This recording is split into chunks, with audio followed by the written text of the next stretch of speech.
that's kind of where I started my journey. The first 10 years of my career, by the way, were I was a frontline entry level factory worker. I operated large CNC mills and lathes and drills and all that sort of stuff. So I've got a passion for those the frontline blue collar workforce. But as I say all the time, you know, my mission is to develop the frontline workforce, but not only them, but those who lead them and those who support them, because you can't just develop the frontline workforce without developing the leaders, who most often have never been developed as leaders either. Most of those are just promoted because they do a good job, and then they're not taught how to do a good job. It's kind of like I tell my audiences, it would be really odd if I wanted to hire you and promote you to become a math instructor, but I didn't want to teach you how to do math. That doesn't make any sense whatsoever. Absolutely. Yeah. But that's what happens in the manufacturing world every day.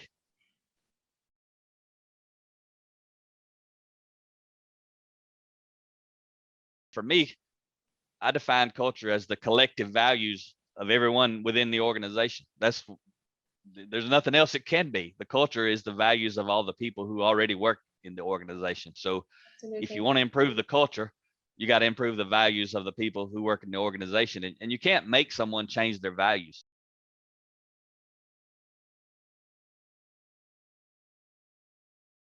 So the next question I ask the leader after I explain that is I teach them about the foundation. And I tell them the foundation of culture is your values. Your values carry the most weight of anyone in the organization, because the values of the top leader, those values are the reason the culture is what it is. The top leader decides what's accepted, what's rejected, what's tolerated, what's not tolerated.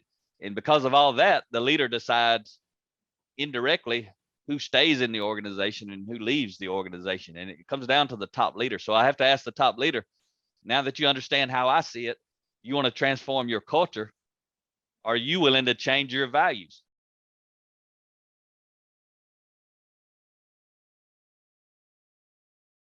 Yeah, with my lean manufacturing background, I logged between 2005 and 2012, I logged over 11,000 hours leading teams through process improvement, having to do exactly what you were talking about. That was my mission. The only difference was I only had a week to go in, meet people on Monday, turn them into a team, and actually develop a plan, execute the plan, and validate the new process by Friday. So Mhm. what you're talking about as at the organizational level, I had to learn to do that quickly with a group of people who don't like change most often, who don't like me as an outsider, and had to get them to execute and operate as a team. So the key is generating buy-in.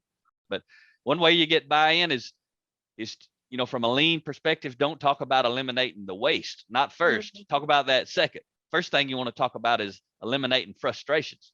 Absolutely. If you talk about eliminating frustrations, people hold their hand up. I'll get involved in that. If you want to help me eliminate my frustrations, I'm on the team. But if you just go in and Absolutely. say, I just want you to help me eliminate waste, most of the time that's not very motivating to them. But if you teach them and get the buy-in to eliminate frustration, then you teach them eliminating waste and how that will eliminate frustration.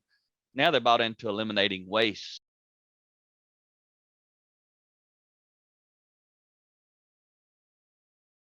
If I'm on an organizational chart, if I want to be a good leader, meaning what I call a high impact leader, Mhm.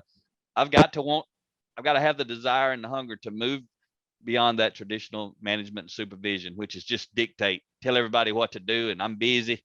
And I understand they're busy. That's another reason they need to know more about leadership, because most of the managers have a full slate of management duties. So people say, well, if I got to manage everything, when do I lead?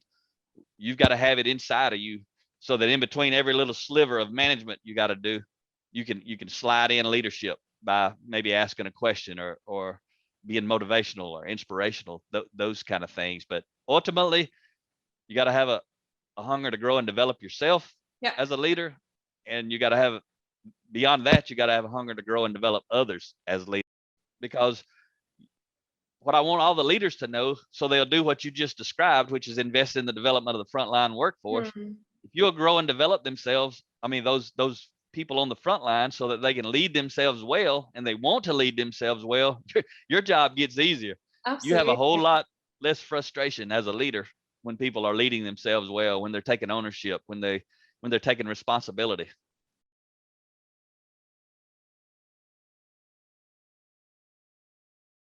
Your competition is full of workers. Yeah. And if you're better than them, you can attract and retain top talent from your competition. But if they don't want to work in your organization, it's going to be tough. And I tell people it's a whole lot easier to compete if you're attracting and retaining top talent, great people, than looking and searching for good people. Because most people are looking and searching for employees because they can't find them fast enough. But people, I have clients and who actually live what I teach, and they got a line of people waiting to come to their organization. They're not out searching for people. People are waiting to come in.